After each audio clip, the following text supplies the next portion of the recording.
Kita pelajari tentang mitosis, yaitu ada dua, karyogenesis dan sitogenesis. Karyogenesis yaitu pembelahan materi inti. Ini yang ada tahapan-tahapannya tadi. Apa? Ada yang ingat? Profase, ya. Metafase, anafase, telofase. Selanjutnya setelah karyogenesis kita membelah diri sitoplasmanya, yaitu disebut sitogenesis. Dari karyogenesis yaitu profase dengan cirinya masing-masing. Nanti bisa sambil dicermati gambarnya biar mudah memahaminya. Ada profase, metafase, anafase, dan terakhir telofase. Telofase dari kata bahasa Yunani telomer. Telomer itu akhir. Ya, disebut telofase.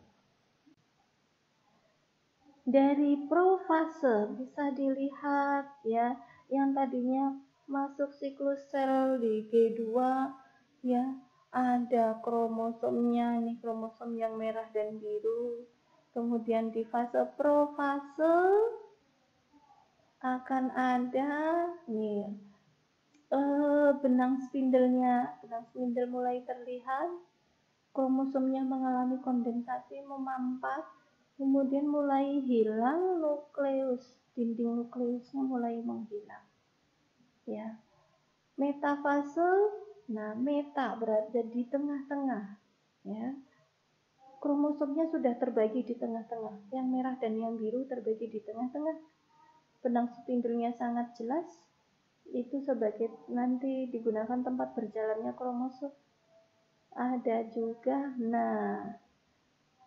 selubung membran nukleusnya di metafase sudah hilang sama sekali. Selanjutnya ada anafase. Anafase berpisah. Ya, anafase artinya berpisah.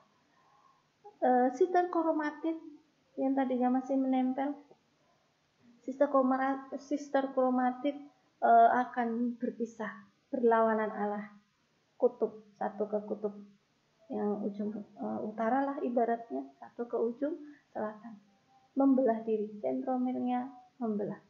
Kemudian telofase. Di sini di telofase sudah terbentuk dua nukleus, dua pola nukleus ya, dengan sitokromatidnya masing-masing. Setelah nukleus terbelah akan masuk ke sitokinesis, pembelahan sitoplasma. Akhirnya terbentuklah dua anak sel. Masing-masing ada banyak versi, intinya sama ya. Interfase itu fase G0 di mana sel beristirahat sebentar, kemudian dia memasuki profase ya. Ini kromosomnya mulai memampat, terbentuk kutub, benang spindelnya mulai tampak ya.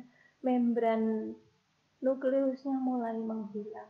Kemudian masuk prometafase sampai ke metafase. Selama prometafase nih, kromosomnya berjajar di garis ekuatornya, dia menempel pada benang spindel sebagai jalur untuk mobilisasinya. Nukleus membrannya sudah hilang sama sekali. Metafase cirinya kromosom sudah berbaris rapi di garis ekuator, garis tengahnya ya. Masuk ke anafase. Anafase kromosomnya pisah kanan kiri ya.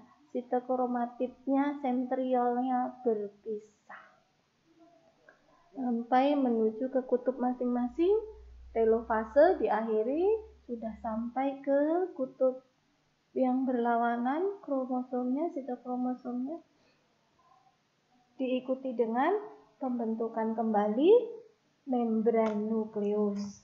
Setelah terbentuk membran nukleus yang sempurna, terjadilah sitogenesis. Ini ciri lain yang lebih jelas. Jadi, apa kesimpulan dari mitosis? Berapa buah sel baru yang terbentuk? 2. Berapa kali pembelahannya? 1. Dilakukan oleh siapa? Sel somatik. Ya, itu ciri dari mitosis. Hanya satu kali pembelahan menghasilkan dua anak kromosom, dua anak sel. Kemudian jumlah kromosom setiap anak adalah 46 kromosom. Ya, serta hanya satu kali pembelahan.